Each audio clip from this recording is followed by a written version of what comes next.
Darkman with, oh, and by the way, was it Danny Elfman? I think, yeah. Danny Elfman did the music for Darkman, Batman, and Dark Shadows. That's even more compounding coincidences here. I believe. Might have to edit that out again. I don't think so, though. I think that's accurate. This is a Sam Raimi movie. This is another movie like Batman, where I watched it as a kid 50 times. You know when you're a kid, you watch a movie so many times? I had it where I'd play it on VHS, and I would repeat every line a million times. I had the whole movie memorized. Sam Raimi, or Liam Neeson is freaking great. Kind of a dark vigilante superhero. It reminds you of Invisible Man a little bit with the bandages and stuff, and having those mood swings. And then the equivalence of the invisibility would be him turning into other people, and blending in with other people as, stealing other people's identity. It kind of felt like a contemporary take of The Invisible Man, added with a love story, of course. Good movie. Death Becomes Her. I only watched the tail end of this movie. I really need to watch it, man. This movie was, epitome of 1990s zany film.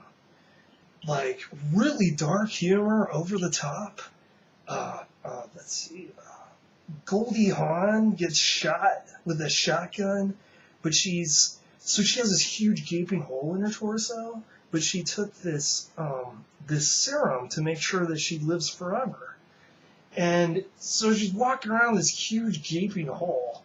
It is just weird. It's like, and then Meryl Streep was like, I can see right through you. And then she turns her head and she's looking through this huge hole in her torso. It's this really over-the-top dark humor. Bruce Willis was cool.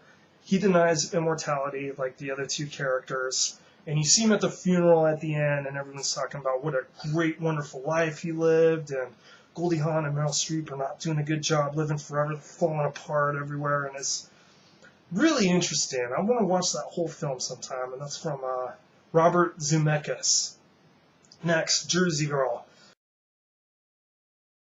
I'm not going to go on a Kevin Smith rant. I'm not going to do it. I've followed his films for a long time. I'm not going to make this negative. He's given me joy with Clerks, Dogma, Mallrats.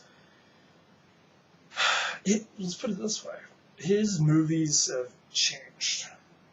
The kind of really interesting, hyper-articulate dialogue that was in his older films, totally gone. There's a lot of sentimentality in Jersey Girl, and it's stripped away of all that, the verbosity of the language and the lush dialogue that Kevin Smith used to write. And it's a sentimental film about a father and his daughter, and having her gets in the way of his career, but he realizes through the progression of the film that his priority is his family and not his career. Kind of weird romance with Liv Tyler, which didn't Ben Affleck have a relationship with Liv Tyler and Armageddon too?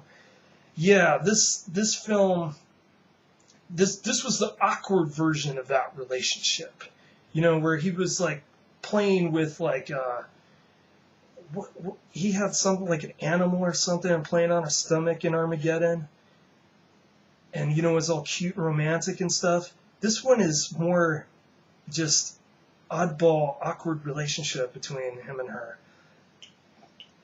Not digging the film. Oh, I mentioned earlier, I did not dig the soundtrack. This is one of the weaker films I saw, to the point where my wife was in the room watching this one with me too, and we were both just like, oh my gosh. You know what I realize? I realize how much you matter to me, and I love you forever, and you're my priority in life. It's just like, almost as, I'm surprised he didn't sing to someone. Like Rick Moranis in Parenthood, or what I'm going to be talking about later, Will Ferrell and Stranger Than Fiction. I'm surprised he didn't sing to Liv Tyler to make her love him, because it was that kind of movie. Sentimental, not into it. On the plus side, yeah, I don't know about a plus side. Red State was okay, so I'm not a complete Kevin Smith hater, okay? I'm not totally going to rag on his movies, but was not into this. I heard it wasn't that great either, so maybe it was primed a little bit, but who knows. Wall Street. I've been wanting to see this film for a while, because the sequel that came out with Michael Douglas and Shia LaBeouf. This one is Michael Douglas and Charlie Sheen before Tiger's Blood and Winning. This movie was really good. It does that whole Oliver Stone where he looks at something happening in our society and really does an analysis of some, greed or corruption or something in politics. It was good. It had good pacing. Charlie Sheen did a good job with Michael Douglas. Michael Douglas, for me, since I've been watching these movies, if I had to give a star actor for all the movies I've watched during this bundle of reviews, Michael Douglas gets the Oscar out of these dozen or so films. Because between this movie and Basic Instinct, Michael Douglas is awesome. It was really good. You get to see Charlie Sheen. He basically goes down a downward spiral of corruption under the wing of Michael Douglas. Good film. Oliver Stone has like a cameo too. His cameo wasn't really that interesting though. It was like someone that's like, sell the stock, do it now, or we're going to become rich. And then Oliver Stone is gone. I don't know why, if you're going to do a cameo, do something Tarantino style, right there. Do something Tarantino style, where it's like, does this look like a dead storage to you, pal? I don't give a shit about my coffee. I care about the dead in my garage. I mean, do something cool. Oliver Stone was basically like, sell the stock. Okay, great. A wasted cameo.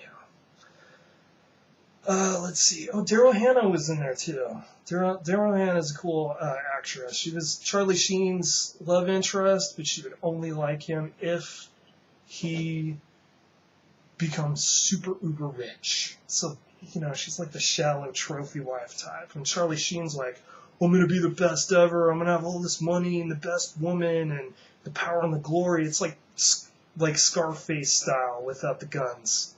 Yeah, a little bit. Basic Instinct. Favorite movie out of the review bundle. Really cool twists and turns. I think I remember the movie Boys a Bit Long. The really good twists and turns. Sharon Stone is... This goes without saying, and I'm sure I'm repeating everybody that's ever talked about the movie. She oozes sexuality in the movie. Of course, you got the infamous... crossing her legs scene and all that, and then you see it, and then Newman and the big overweight guy with the glasses that played Newman in Seinfeld and was in Jurassic Park as the computer programmer or whatever. He's like, that ass when she's uncrossing her legs or whatever. It's really funny scene. Michael Douglas did a really good job. This video will include commentary on Michael Douglas, obviously. He did a good job. The whole idea behind that film is a author. She writes these books, and people end up getting killed through a sexual relationship. They get killed by this woman by an ice pick through the course of her books. Well, people in real life are being killed by an ice pick that have startling resemblances to her plot synopsises. And this is why she gets off the hook and they don't arrest her right away. Because that's actually her alibi. Because she would say, why would someone be so stupid that they would write someone dying in a certain way and then think that they're going to get away with the murder, which is really that's an interesting spin on it. Good movie. Okay, I'm going to continue with talking about Basic Instinct on part 2, and then the rest of the movies, and then an overview of the review bundle. Okay, thanks for watching.